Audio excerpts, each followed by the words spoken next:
What do you think of when you hear the word Salem? A city? A really good Halloween story? Well, it is. The mass hysteria that gripped Salem during the witch trials ended in the death of 19 convicted witches by hanging, and the death of one accused man by piling rocks on top of him. Conflict was rampant in the community. As more and more accused were filling the jails, the governor was showing neglect.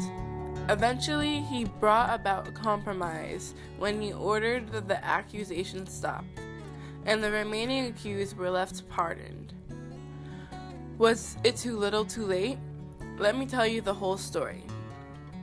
One day in February 1692, two sisters, Betty and Abigail Paris, became ill. Their arms jerked everywhere. They rambled and shouted about nothing.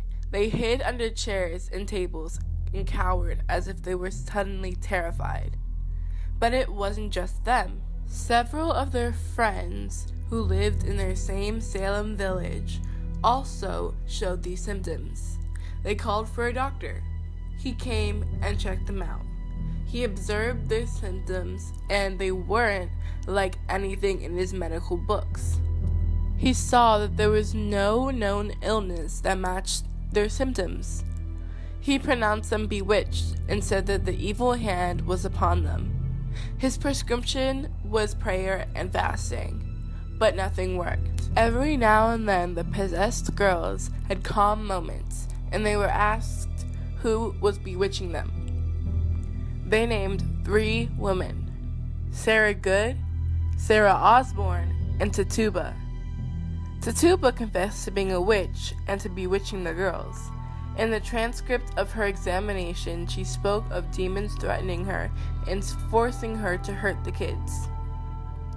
According to her, they said that they would hurt her if she did not hurt the girls. Sarah Good said many times in the transcript of her examination that she had nothing to do with the bewitching of the girls.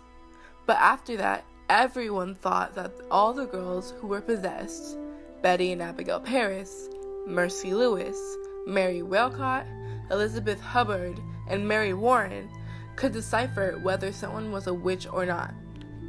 This was probably not true, but the girls were getting so much attention and power that maybe they just went along with it. And with the backing of the community, the girls engaged in unrestrained conflict with those they wished to accuse. So many people were being accused of being under the devil's influence. No one was safe, and there was no compromise in sight. The courthouse was busy with the accused, and the jail was filled with the convicted. Church members, respected citizens, even children were accused and thrown into the jailhouse. 1892 came to an end. The new Puritan governor of Massachusetts, Sir William Phips, came to see what was happening and how he could stop it. It had gotten too out of hand, and many very important people had been accused, including his wife. He said that no one else was allowed to go to court to accuse people of practicing witchcraft since they could not prove it. No one else could be convicted of witchcraft without spectral evidence. The governor made the jail release all the people who were being held for witchcraft, and that is how compromise was reached. Someone in a high position realized that what they were doing was horrific and stopped it. But it can never bring back all those innocent people who died. The governor technically did not obstruct the Salem witch trials.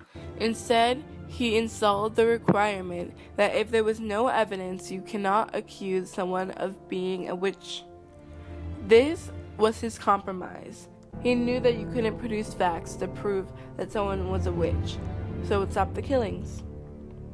No one knows for sure what really happened. Did the girls play a very long, very cruel prank that went way too far? Did the girls just want attention?